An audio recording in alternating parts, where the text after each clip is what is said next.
Welcome back to the deep dive. We are really glad you are here with us today. Absolutely. To get us started, I want to throw a concept at you that, well, it usually implies money, maybe a little bit of fame, and honestly, a luxury service. I want you to think about the word ghostwriter. Okay, I see where you're going. Immediately when you say that, I'm picturing a celebrity memoir. Right. You know the drill, a famous politician or a pop star writes a best-selling book. But we all know they hired someone to actually sit down, interview them, and, put the sentences together. Right. It's a transaction. You are the boss. You hire them, you tell them your stories, they polish it up to make you look good, and you get the credit on the cover. You are in control of the narrative. Sure. But today we are looking at a stack of source material that flips that dynamic completely on its head. It really, really does. It takes that concept and just turns it into something much, much darker. Exactly. I want to ask you, what if the ghostwriter wasn't someone you hired? What if it was a system, a bureaucratic machine that was writing your life story for you, often against your will? And here's the kicker. What if the story they were writing was a tragedy while you were desperately trying to write a survival guide? That nightmare scenario is the central tension of the materials we're breaking down today. We have a really fascinating stack of sources centered around an album called Ghostwriter by an artist named Ti-Fi. But this isn't just a collection of songs. It's accompanied by a spoken word commentary and a dense, really insightful essay titled Reclaiming the Narrative from the Glass House.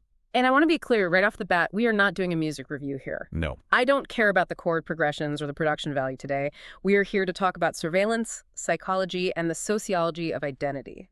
Specifically, we're looking at what happens when a human being is forced to live inside a system that demands they be a perfect victim in order to receive help. So let's set the stage. Give us the context. Who is Ti-Fi, and where is this story taking place? Because reading through the source material, the setting seems to be a character in itself. It absolutely is. The artist, Ti-Fi, is a journalist, a podcaster, and a musician. They are clearly articulate, professional, and driven. Yeah. However, due to a history of trauma, abuse, and housing instability, they are living in what's technically known as supportive housing. Okay, so define that for us, because that sounds like a good thing, right? Supportive is a nice word. We all want support. On paper, yes, it sounds ideal. Supportive housing is a subsidized living arrangement designed for people with mental health histories, addiction recovery needs, or chronic homelessness. Like a safety net. It's supposed to be a safety net, a sanctuary where you can get back on your feet. But the source material paints a very, very different picture. Right. Ti-Fi describes it not as a home, but as a glass house. Wow. They call it a room with no echoes. And the mission of this deep dive is to understand how you survive in a glass house without shattering. Let's dig into that metaphor. The glass house. It sounds like something out of a dystopian novel, like 1984, but this is their real life. It is.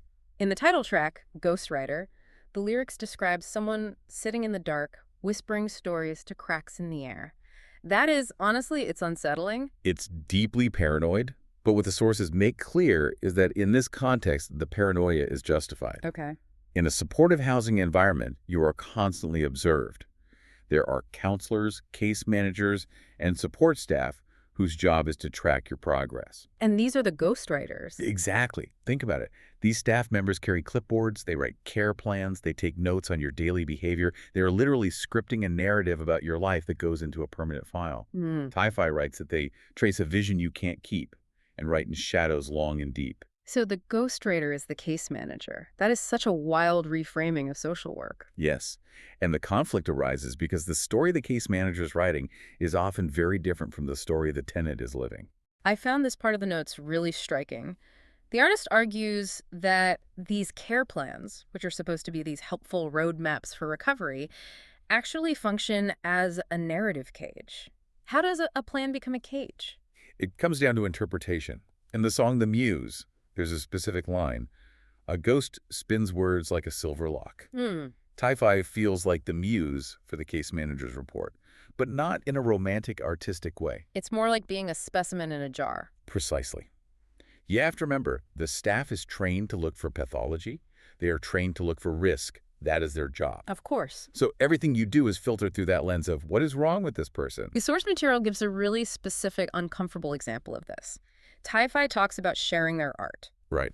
Now, this artist has a history of sex work, and they explore themes of kink, rope, and bondage in their photography, specifically on platforms like FetLife. Which, for the artist, is explicitly described as a form of reclamation. It's about taking ownership of their body after abuse. It's art. It's art, it's expression, it's healing. But the ghostwriters don't see it that way. No, they don't. When the staff sees photos of rope or lingerie, they don't write down creative expression, they write down risk. Oh, wow. They write down relapse. They write down hypersexuality. That is terrifying because those words have consequences, right? This isn't just a bad review on Yelp. This is your housing. Exactly. And that's the core friction. The staff is scripting a tragedy where the tenant is a vulnerable client spiraling into danger. Well, the tenant is... Meanwhile, the tenant is trying to script a story of empowerment. The lyrics in Ghostwriter say, "You want a puppet to dance to your soul." The system wants a performance. A performance of what, though? What do they want to see? They want a performance of passivity. The perfect victim is quiet, grateful, takes their meds, and doesn't challenge the narrative. They need to be saved.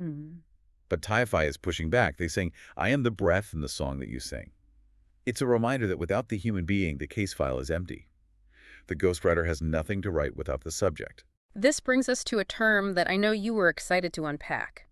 It's a sociological concept explicitly mentioned in the essay, master status. Yes. I've heard this term before, but usually in a classroom setting. How does it apply to this album? It's a crucial concept for understanding what Ti-Fi is up against. In sociology, a master status is the single defining label that society places on you. The one thing. It's the label that swallows up all the other ones. It becomes the lens through which everyone sees you. Okay, give me a normal example so we can ground this. Sure, if you're a Supreme Court justice, that's your master status. It doesn't matter if you're also a grandmother, a golfer, or a terrible cook. When you walk into a room, people see judge. Okay. That status commands respect. It opens doors. Okay, that makes sense. But in the context of supportive housing, I'm guessing the master status isn't quite so prestigious? No. For Ti-Fi, despite being a journalist, a podcaster, and a musician, All these other things, the system assigns a different master status. It sees ex-sex worker, or mentally ill, or at risk. It overrides everything else. It obliterates the nuance. Yeah. There's a song on the album called Master Status is Hero, and the imagery is incredibly violent regarding this labeling process. The artist sings about a label gun loaded with a single word. I love that line. It's so visceral. A label gun is such a mundane retail object, sticking prices on soup cans, but here it feels like a weapon. Because in this environment, it is weaponized. The lyrics say, "You're looking for the crack. You're looking for the flaw." Yeah. It describes the feeling of being scanned by staff who are waiting for you to mess up just so they can confirm that their label is correct. It's confirmation bias on steroids. It's like they need you to fail so their paperwork makes sense. Exactly. And the chorus creates this powerful defense. "I am not the wreckage. I am not the crash." The artist is screaming that they are not the sum of their traumas. The system looks at them and sees a crash site that needs to be cleaned up and managed. The artist feels like a warrior who survived the crash. But warriors are complicated. And systems, bureaucracies, they hate complicated. They really do. They want simple categories, check boxes. This leads us to the track Black and White. This song seems to be attacking the rigidity of the system itself. It dissects the binary thinking of bureaucracy. The lyrics mention that the artist was told the world is watercolor paint. Which is nice. Meaning it's supposed to be soft, fluid, forgiving, blending together. But then they hit the wall. Literally. They realize the system itself is cold, hard steel.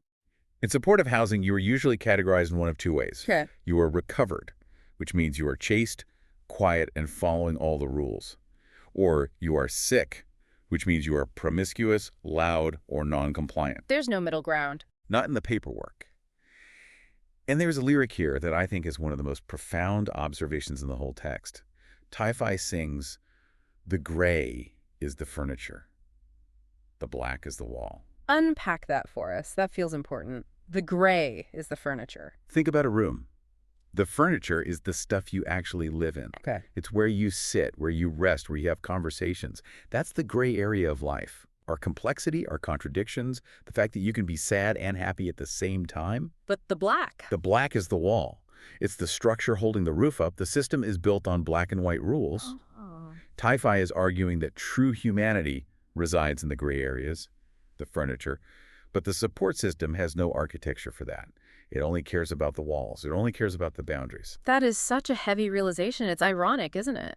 We tell people in recovery to find themselves, but if they find a version of themselves that doesn't fit the paperwork, we call it a problem. The source material actually says the artist feels like they are drowning in the binary. They need the nuance to survive, but the system defines that nuance as sickness. This friction, this inability to be complex, creates what I think is the emotional heart of this deep dive. Mm. There's a specific song called I Just Want to Be Seen that lays out the artist's daily reality using a metaphor of two different red lights. This metaphor is brilliant because it captures the split life Ti-Fi is forced to live. It visualizes the schizophrenia of their situation, not medically, but socially. So let's break down the two lights. The first red light is the morning news, the on-air sign. Right. Remember, Ti-Fi is a media professional. This light represents their career. Wearing the blazer, being articulate. The lyrics call this the God steady and strong. It's the version of them that society respects. It's the version that pays taxes and looks good on a resume. And the second red light. That's the breathless night, the dark room light, the photographer's lens. This represents the world of FetLife, the history of sex work, the lace, the ropes. This is the muse where I don't belong. And the dilemma is that they can't seem to be both at the same time. The lyrics explicitly ask who wants to trade the blazer for the lace. It's a question of safety versus self. In the essay, Ti-Fi writes, the cost of freedom is expensive. Yeah.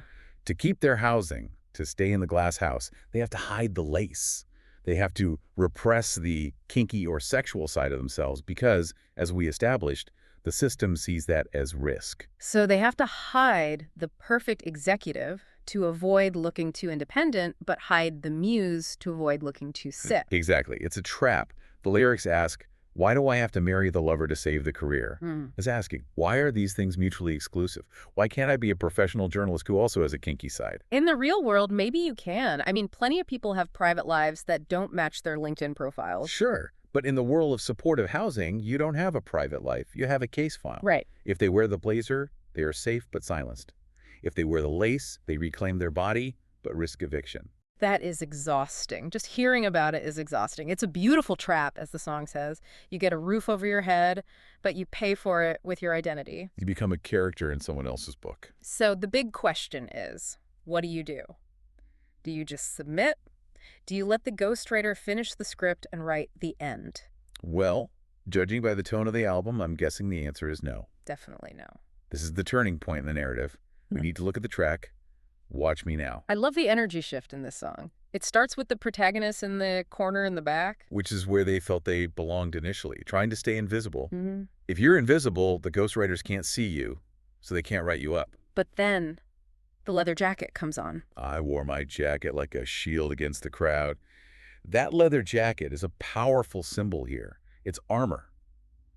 It's the moment they decide to stop trying to be the perfect victim. The declaration in the chorus is massive. I was born to be the highest light on the wall. It's an act of rebellion through visibility.